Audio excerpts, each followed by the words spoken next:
దేవుని నామానికి మహిమ కలుగును గాక.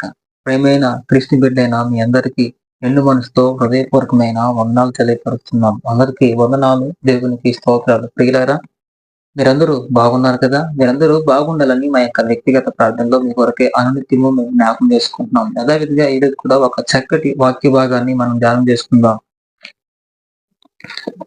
బైబిల్ గ్రంథంలో నుంచి యెషయా ప్రవచన గ్రంథంలో ఒక చక్కటి మాటలు నేను మీ కొరకే చదువుతాను. 54వ అధ్యాయము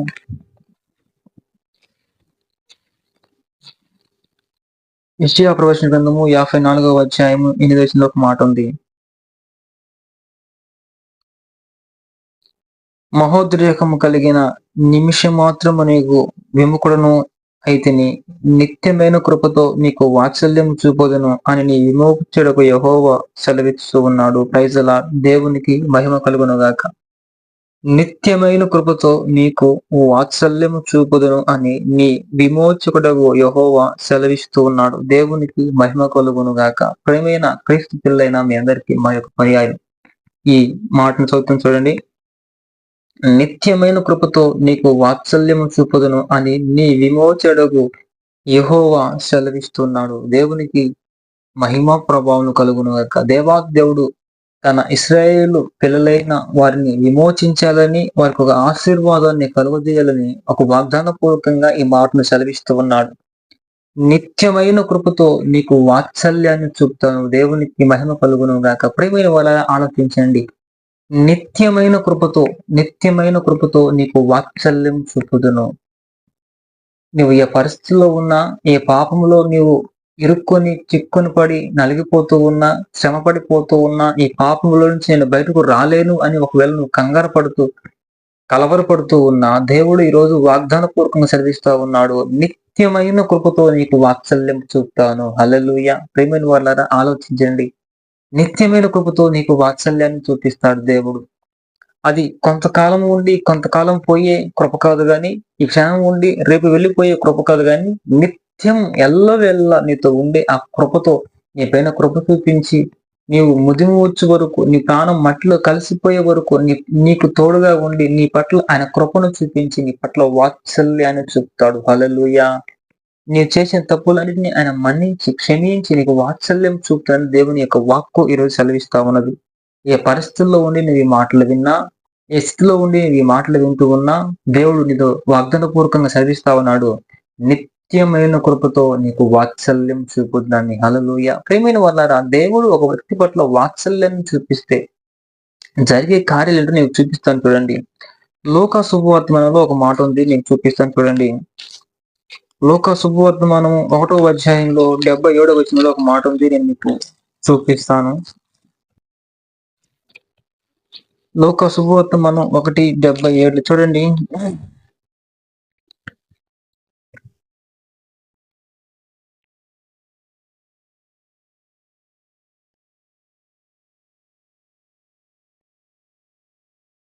మరియు ఓ శిశువ, నీవు సర్వోన్నతుని ప్రవక్త అనబడదువు. మన దేవుని మహావాత్సల్యమును బట్టి వారి పాపములను క్షమించబడుట వలన తన ప్రజలకు రక్షణ జ్ఞానము ఆయన అనుగ్రహించున్నట్లు దేవునికి మహిమ కలుగునుగాక. మన దేవుని మహా వాత్సల్యమును బట్టి వారి పాపములను క్షమించుట వలన. దేవుడు ఒక వ్యక్తికి వాత్సల్యం చూపిస్తే, దేవుడు ఒక వ్యక్తి పట్ల తన వాత్సల్యాన్ని కనబరిస్తే తన పాపాలు అన్నీ క్షమించబడతాయి. హల్లెలూయా. దేవునికి మహిమ కలుగును గాక. ఈ రోజు నువ్వు ఏ పాపంలో ఉన్నావో, ఏ పాపంలో చిక్కుకొని అల్లాడుతున్నావేమో, ఒకవేళ ఆ పాపంలో నుంచి బయటకు రాలేక, నీ బ్రతుకు నీవు మార్చుకోలేక, నీ జీవితం అంధకారమైపోయి చీకటమైపోయి నీ కుటుంబం శాపంతో నిండి ఉండి, ప్రభువా ఈ పాపంలో నుంచి నేను బయటికి రావాలి అని ఒకవేళ నువ్వు ఆశపడినట్లయితే, నీవు అలా కోరుకున్నట్లయితే నీ పాపాలు అన్ని క్షమించబడతాయి. దేవునికి మహిమ కలుగును గాక. ప్రేమిని వాళ్ళ ఆయన నిత్యమైన కృపతో నీకు వాత్సల్యం చూపించే దేవుడు. ఆయన వాగ్దాన పూర్వకంగా నీకు నాకు అందరికీ ఈ మాట సెలవిస్తా ఉన్నాడు. నిత్యమైన కృపతో నీకు వాత్సల్యాన్ని చూపుతానని.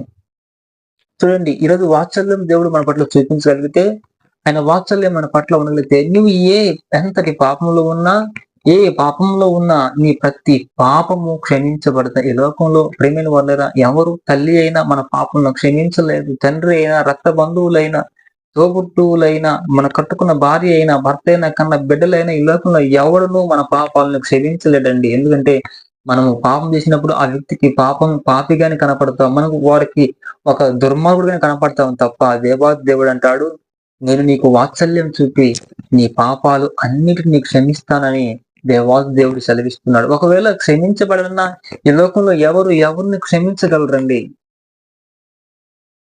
ఎవరిని క్షమించగలరు? ఒక వ్యక్తి పాపాలు క్షమించగలగాలంటే అవతల వ్యక్తిలో పాపములు ఉండకూడదు. అందుకే ఒకరోజు పాపం చేస్తున్న స్త్రీని రాళ్లతో కొట్టి చంపాలని తరుముతూ ఉన్నప్పుడు యేసుక్రీస్తుల వారు వారిని పిలిచి, ఎందుకు మీరు ఈమెను తరుముతున్నారు? ఎందుకు మీరు ఈమెను కొడుతున్నప్పుడు వారు అంటారు, అయ్యా, ఈమె పాపం చేస్తూ పట్టబడింది కాబట్టి మోషే ధర్మశాస్త్రం ప్రకారం ఈమె రాళ్లతో కొట్టి చంపాలి అన్నప్పుడు క్రీస్తులు అంటారు, సరే, ఒకవేళ ఆమె పాపం చేసి మీకు కట్టుబడినట్లయితే మీలో ఎవడును పాపం చేయకుండా ఉన్నవాడో వాడే మొదట ఆయన పైన రాయి వేయండి అన్నప్పుడు వారు ఆలోచించుకొని ఒకసారిగా వారు వెనక తిన్నట్లుగా దేవుని వాక్యం చదివిస్తుంది. అయితే ఆ సమయంలో క్రీస్తు అంటాడు ఆమెని, అమ్మా, నేను ఎవరు కొట్టలేదా? అయితే నేను కూడా నేను ఏమి అనను, నేను కొట్టను అని ఆమె పట్ల ఒక వాత్సల్యాన్ని చూపి ఆమె పాపంను క్షమించి ఇకపై ఎన్నటికీ నీవు తప్పు చేయవద్దు అని క్రీస్తుల వారు ఆమెను ఆప్యాయంగా, అనురాగంతో, వాత్సల్యంతో ఆమెను పలకరించినట్లుగా దేవుని వాక్యంలో గ్రంథస్థం చేయబడి ఉంది. ప్రేమిని వాళ్ళరా, ఈ రోజు మనం ఏ పాపంలో ఉన్నా, ఏ తప్పులో మనము చిక్కుని ఉన్నా, ఏ బంధకాల్లో మనం బంధించబడి ఉన్నాం, ఆయన నిత్యమైన కృపతో మన పట్ల చూపించి, మనకు వాత్సల్యాన్ని చూపించి, ప్రేమిని వాళ్ళారా, ఆయన మన ప్రతి పాపములను ఆయన క్షమించగలడు. దేవునికి మహిమ కలుగును గాక. ఏమండి, సమరయ స్త్రీని కూడా అలాగనే ఆయన నిత్యమైన కృపతో ఆమె పట్ల చూపించి, ఆమె పట్ల వాత్సల్యాన్ని చూపించి, ఆమె రక్షించి, ఆమె తప్పులన్నిటినీ అక్కడ క్షమించి, ఇంకెన్నటికి నువ్వు తప్పు చేయవద్దు అని ఆమె పరిశుద్ధురాలుగా మార్చినట్లుగా దేవుని వాక్యం సెలవిస్తా ఉంది. ఆలోచించండి, ఈరోజు తప్పులు క్షమించాలంటే ఒక దేవుడికి తప్ప మరెవరికి అంత మనసు ఈ లోకంలో ఎవరికి లేదు.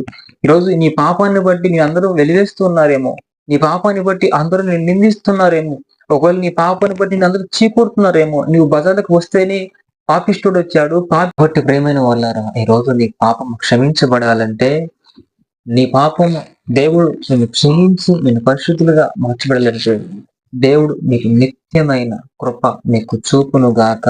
ప్రేమిన వాళ్ళరా, దేవుడు నీ పట్ల ఒక నిత్యమైన కృప నీ పట్ల చూపగలిగితే నీ యొక్క పాపములు క్షమించబడతాయి. దేవునికి మహిమ కలుగును గాక. ప్రేమైన వాళ్ళరా, రెండవది కూడా చూద్దాము.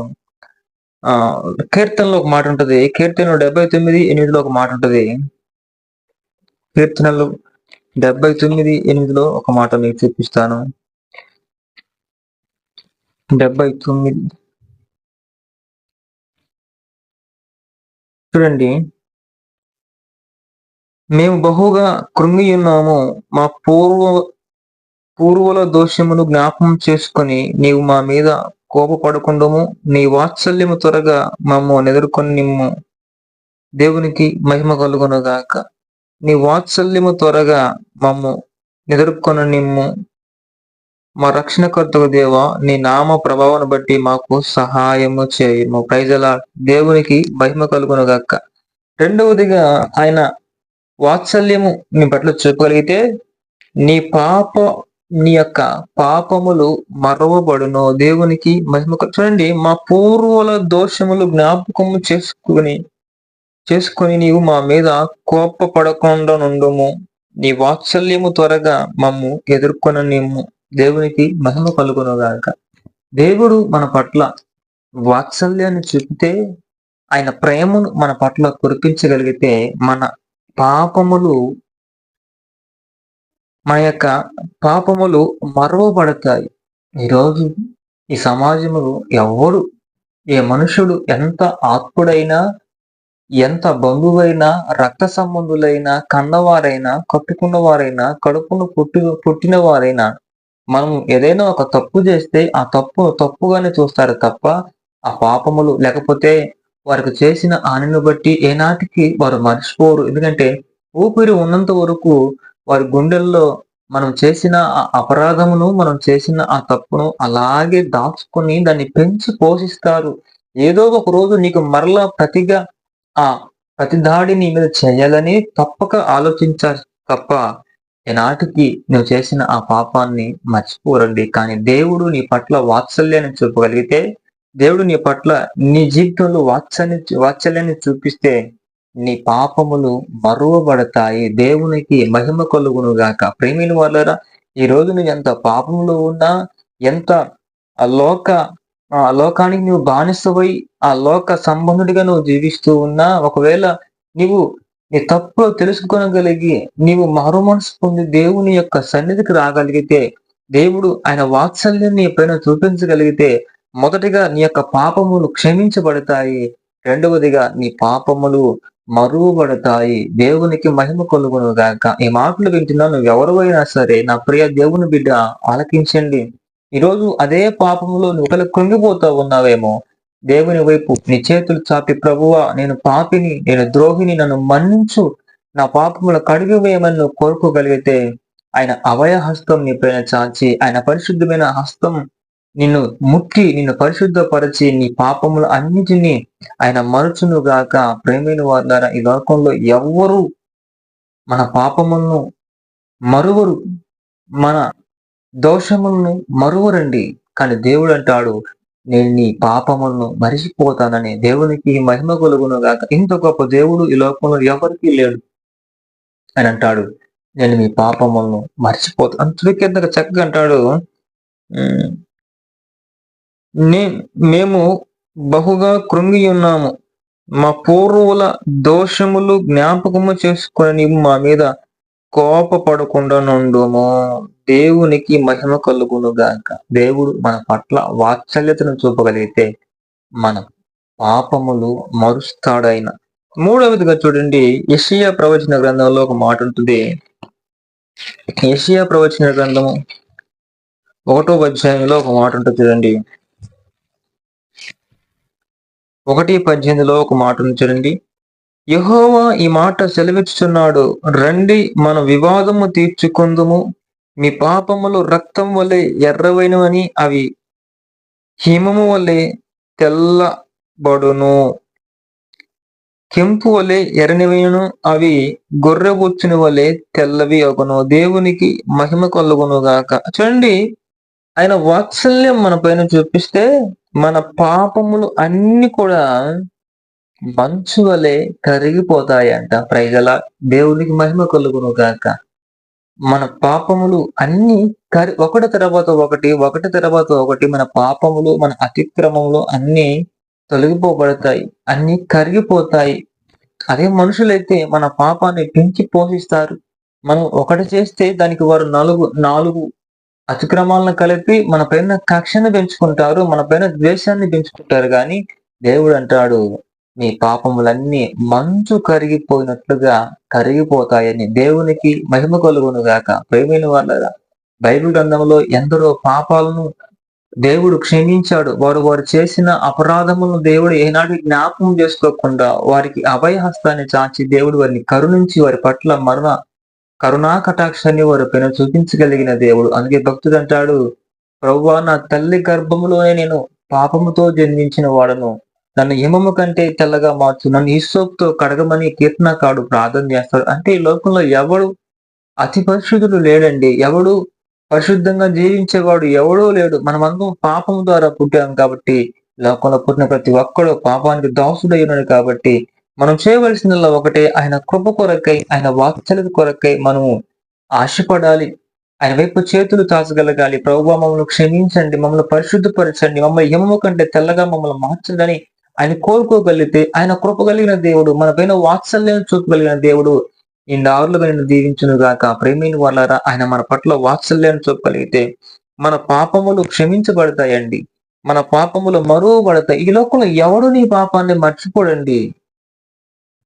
ఒకరోజు పేతురుగా క్షమించాలి, జక్కయ్య గారు యేసుక్రీస్తుల వారిని చూడాలని చెట్టుపైకి ఎక్కినప్పుడు అందరూ ఆశ్చర్యంగా చూస్తా ఉన్నారు. యేసుక్రీస్తుల వారు అంటారు, జక్కయ్య నువ్వు చెట్టు దిగు, నీ ఇంటికి నేను రావాల్సి ఉన్నది, నీ ఇంటికి రక్షణ వచ్చినదని చెప్పినప్పుడు అందరూ అనుకుంటారు, అయ్యో వాడొక పాపి కదా, అన్యాయంగా దోచుకున్న వ్యక్తి కదా, అతడు అన్యాయంగా ప్రజల సొమ్మును అతిక్రమంగా తిన్న వ్యక్తి కదా! ఎలా ఆయన వారింటికి పోతున్నాడు అని అందరూ మనసులో అతని పాపాలను జ్ఞాపకం చేసుకుంటున్నారు గానీ, క్రీస్తంటాడు అతని మారిన మనసును, అతని పాపములన్నీ మంచు కరిగినట్లుగా కరిగిపోజేసి, ఆయన పాపాలన్నిటిని మరచిపోయి, ఎంతో ఆప్యాయంగా అక్కున చేర్చుకుని వారి కుటుంబంలోనికి యేసుక్రీస్తుల వల్ల ప్రవేశించారండి. అప్పుడే ఆ ఇంటికి రక్షణ వచ్చినట్లుగా దేవుని వాక్యం సెలవిస్తా ఉంది. ప్రియమైన వాళ్ళారా, నువ్వు ఆశపడగలిగితే, నువ్వు ఇష్టపడగలిగితే, ప్రభువును ప్రేమించగలిగితే, ఆయన వైపు నీ చేతులు చాచగలిగితే, దేవుడు నీ జీవితంలో గొప్ప కార్యములు చేయును గాక. ప్రియమైన వాళ్ళారా, ఆశపడదాం దేవుని కొరకై. చూడండి, నిత్యమైన కృపతో నీకు వాత్సల్యాన్ని చూపిస్తాను. ప్రైజ్ అలార్డ్. దేవునికి మహిమ కలుగును గాక. ప్రియమైన వాళ్ళారా, ఈ మాటలు వింటున్న నువ్వెవరివైనా సరే, నిత్యమైన కృపతో నీకు వాత్సల్యం చూపును గాక దేవుడు. నీ ప్రతి అతిక్రమాలను కొట్టివేసి, నీ ప్రతి పాపాల్ని ఆయన విడిచిపెట్టి, నీ ప్రతి పాపాన్ని మంచు వలె ఆయన కరిగించి, ఆయన నీకు నిత్యమైన వాత్సల్యంతో కృప చూపించి, నిండార్లుగా ప్రభు నిన్ను ఆశీర్వదించి దీవించునుగాక. దేవునికి మహిమ కలుగునుగాక. చిన్న ప్రార్థన చేసుకుందాం. మహాపరిశుద్ధుడైన తండ్రి, ప్రేమ కలిగిన మా ప్రభువా, మీ ప్రశస్తమైన నామాన్ని బట్టి స్తుతి స్తోత్రములు చెల్లిస్తున్నాం నాయనా. ఇంతవరకు చక్కటి మాటలు మీరు మాతో మాట్లాడారు. మీరు పలికిన ప్రతి పలుకును బట్టి నీకు స్తోత్రం చెప్తున్నాం అయ్యా. నీకు వందనాలు. ఎందరైతే ఈ మాటలు వింటున్నారో వారందరినీ పేరు పేరున మీరు దీవించండి, ఆశీర్వదించమని ప్రార్థిస్తున్నాను అయ్యా. ఈ మాటలు వారి జీవితాల్లో ఫలభరితంగా మార్చమని ప్రార్థిస్తున్నాం అయ్యా. ఎందరైతే వాక్కులు ఏ ప్రాంతంలో నుంచి ఎక్కడి నుంచి వింటున్నారో అయ్యా, వారు ఏ స్థితిలో ఉండి ఈ మాటలు వింటున్నా అయ్యా, ఈ మాటలు వారి జీవితాల్లో ఫలభరితంగా మార్చండి. వింటున్న ప్రతి ఒక్కరిని పేరు పేరున మీరు దీవించి ఆశీర్వదించమని యేసు నామములో ప్రార్థిస్తున్నాము తండ్రి. ఆమేన్. అందరికీ వందనాలు. God bless you. దేవునికి మహిమ కలుగును గాక.